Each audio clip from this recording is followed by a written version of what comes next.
Visual effects played a major role in some of the biggest blockbuster films of the past year, as well as a few of the contenders tonight for Best Picture. And sometimes those categories crossed over. From high in the sky to deep underwater, special effects took us everywhere last year, sometimes all at once. Will Gans has more. This year's Oscar nominees are flying high with breathtaking, finger fluidifying, explosive special effects.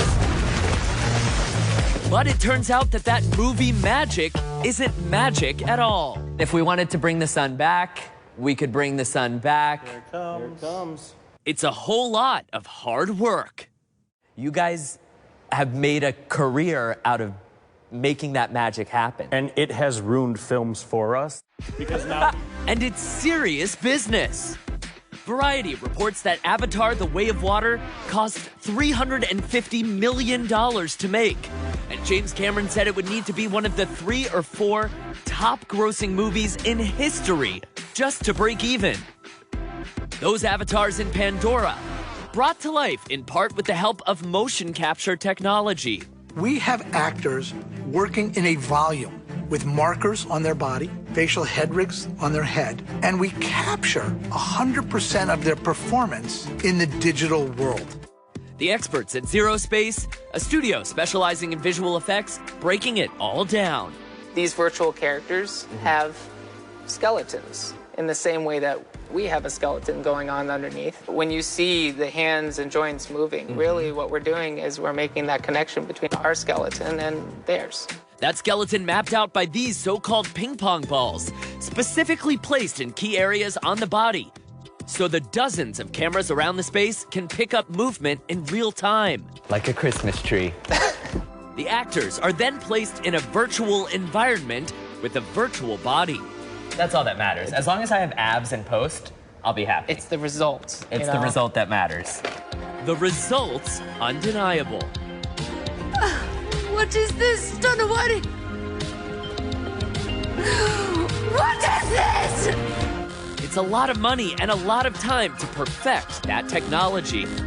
When we hear that it's been 13 years since the last Avatar movie, like... It's not a surprise. It's not a surprise. At all. No. What they have been accomplishing is changing the industry, and it's showing us what's next. In 2023, there's a level of expectation a film must meet to score an Oscar nomination. The script, the acting, and yes, the tech must be top-notch. This isn't about recreating a real world.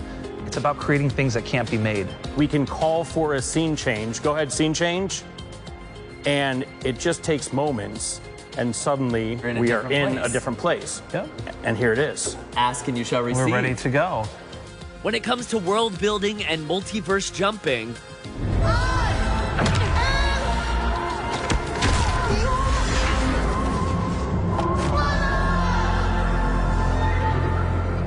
gone are the days of your grandma's green screen. Check out the XR LED wall. It's a favorite of filmmakers like The Mandalorian's Jon Favreau. When you look down that lens in a camera, you're seeing potentially final pixel. And that's huge, especially for the creatives on set. Additionally, for actors to walk in to a saloon or, Mars or wherever they happen to be, instead of being on a green screen, you get more immersion. It really helps you get back into the characters a little more. Right now, the tech is expensive to use, but the box office numbers back it up. Hollywood is betting on strong visual effects to boost revenue, and it's working. The top 5 all-time box office earners are special effects superstars. Both Avatar films, Avengers Endgame, Titanic, and Star Wars. And while we wait to see which of these visual effects will translate to Oscars gold this year, a toast. Can I stab you? Absolutely, you can run through there. Oh, goodness. To the experts, of course. To creating the movie magic. Cheers. Love that behind the scenes. Our thanks to Will Gans for that.